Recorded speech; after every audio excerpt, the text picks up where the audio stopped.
Earth Day 2018.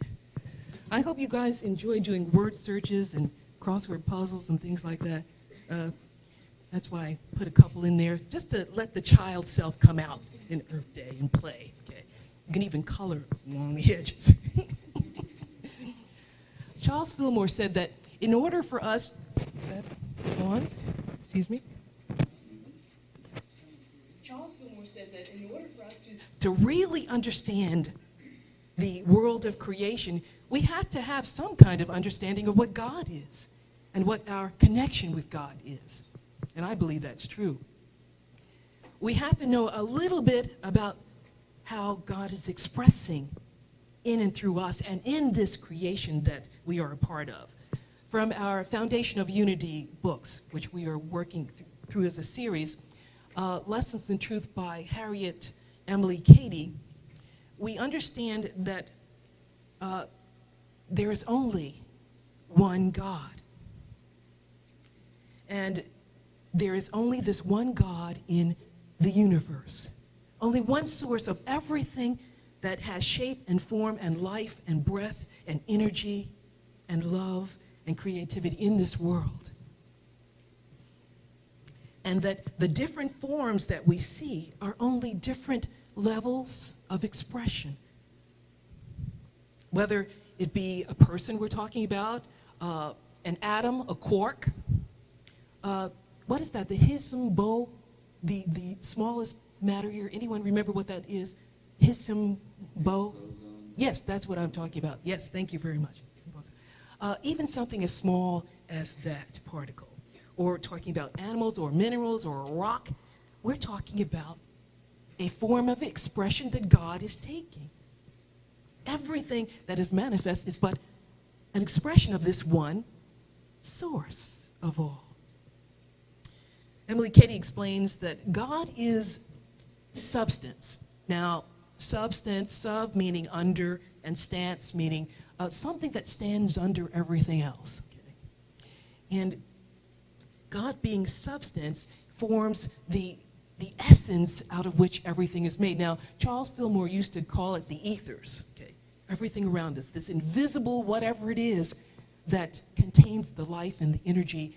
And there's a bunch of divine ideas, invisible divine ideas in this substance. And we, like our Creator, are creators in that we take those invisible divine ideas and through our thinking, our feeling, our attitudes, our beliefs, what we do with our 12 powers, with our imagination, with our strength and power and faith, we give shape and form to those invisible ideas, and they appear and manifest in our experience. Now, the understanding that we get from Foundations of Unity is that, you know, God doesn't make a car. God didn't make your house. People made your car. People made your house.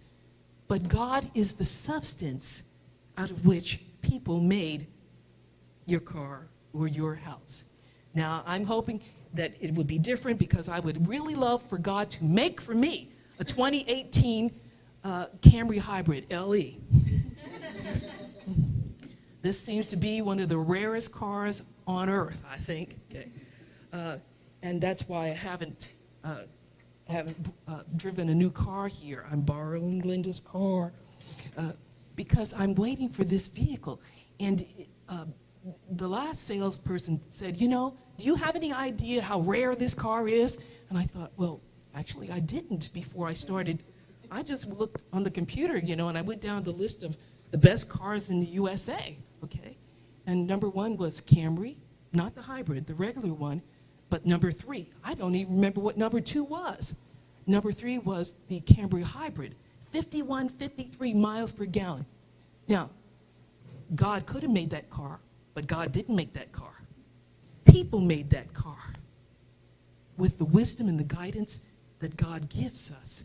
We create. God created, and we take what God has created, and then we then shape it and form it into the forms that bring us joy.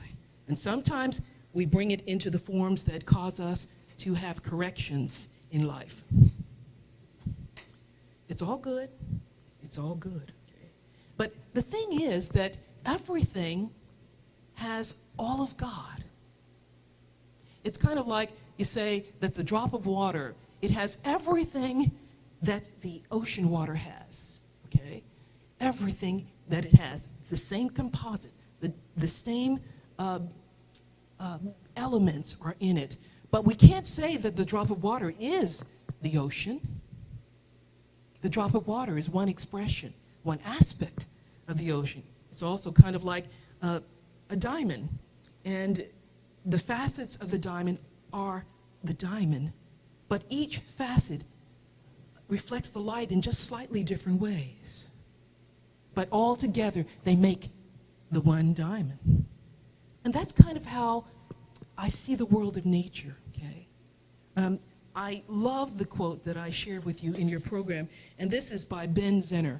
Now, honestly, I don't know who Ben Zinner is, okay? I was looking up quotes and came across that, and I really enjoy that. Hope he's somebody special, but if he isn't, he did something special with this. Humans are nature, he wrote. Nature's not something separate from us. We are the waters. We are the soil. We are the minerals. If we say that we have lost our connection to nature, what it really means is that we've lost a sense of our connection with God. Because nature is but an expression of God. Making us feel bad with messages like, nature doesn't need us, is not going to bring about the energetic shifts in humanity towards love and unity, which is how we actually bring about positive environmental action. So what he's saying is there's something about the need for love in order to bring about positive, effective change in our experience. Okay? And we know that all of nature responds to love.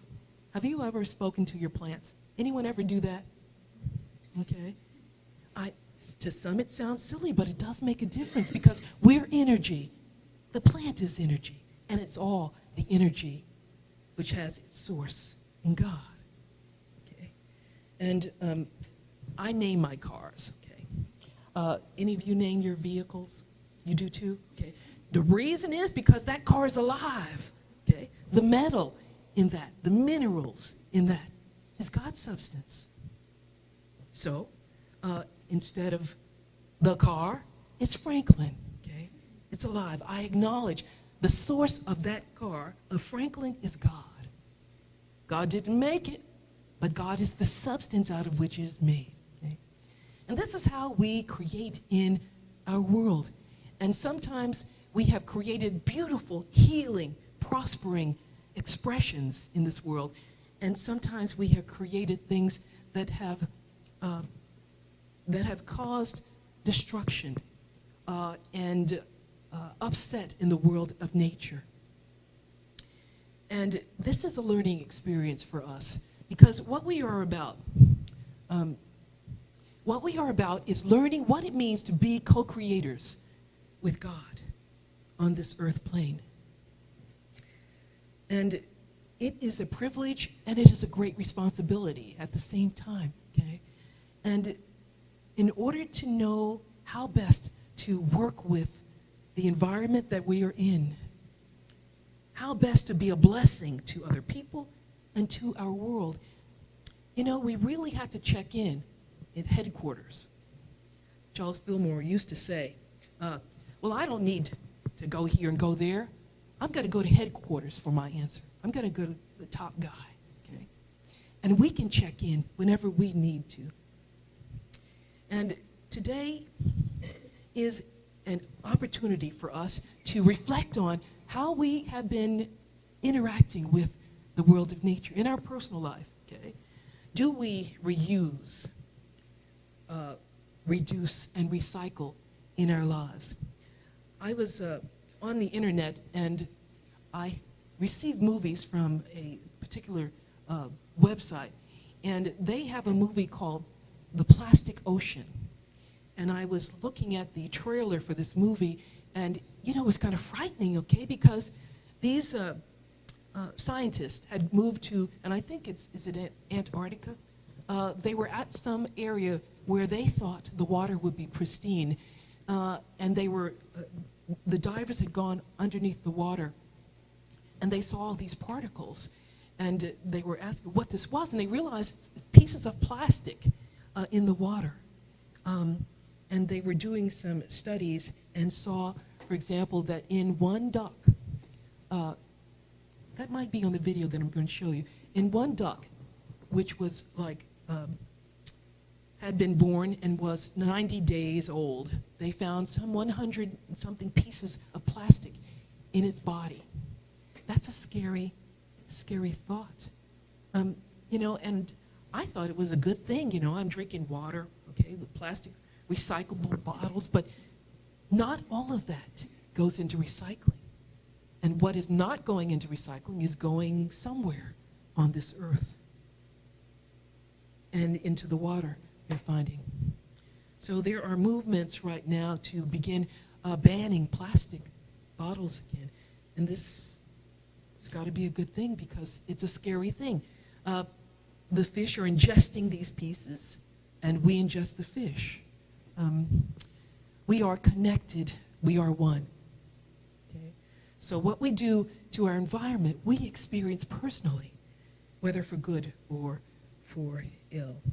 And so Earth Day coming around as it does, it is an opportunity for us to reflect how we are interacting with this greater world that God has created for us and created us for.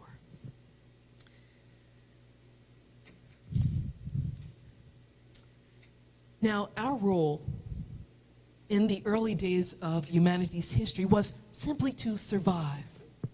And I can imagine that surviving and not being eaten by dinosaurs had to been a major, major work that probably took 24 hours a day.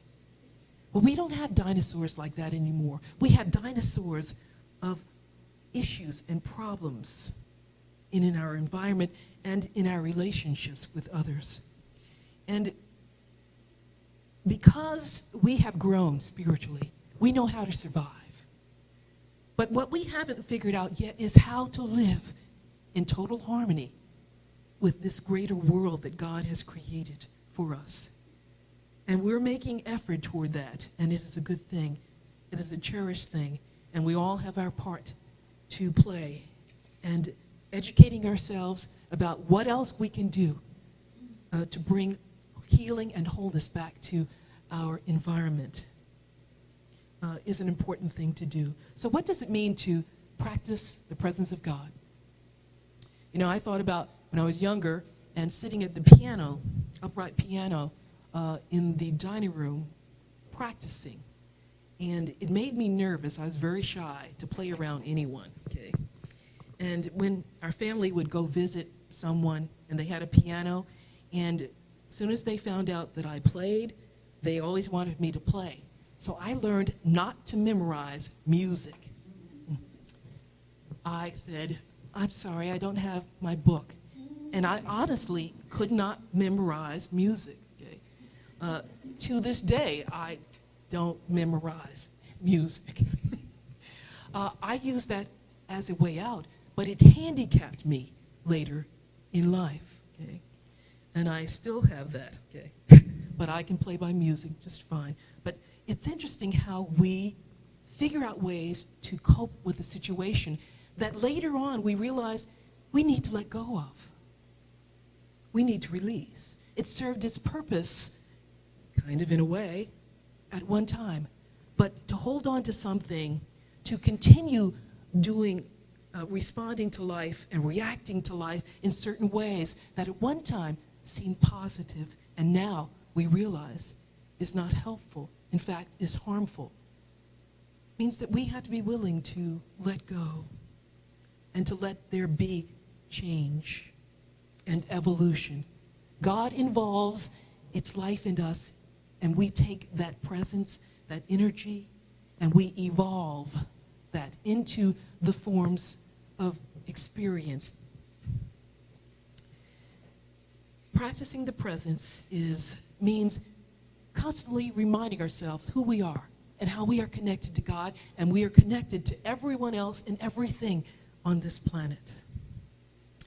And so what does it mean when we say practicing the presence of God everywhere and in everything?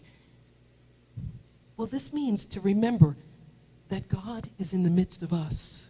Jesus said that. My favorite quote in the whole New Testament is Luke 17:21. The presence of God, the kingdom of God is within you. Okay. So practicing the presence of God everywhere and in everything means remembering that not only is God in me, God is in you. God is in the plant and the animal and the mineral and the rock and the cork and the Higgs and bows. Okay, everything comes out of that one source. And so when we do this, we will more often be tempted to bless our planet, to work in harmony with our environment than we otherwise would. When we are not in touch with who we are and our connection, it shows in our behavior. We're out for me, okay? And we are connected. All of life is connected. And so I'd like to share a video with you. It's about 10 minutes long, okay?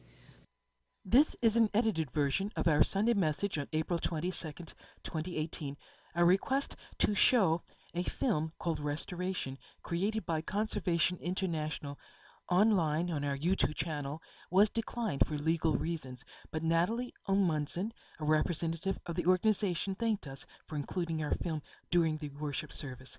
You are invited to view the information below and see how you can watch all of the films created by Conservation International. Thank you.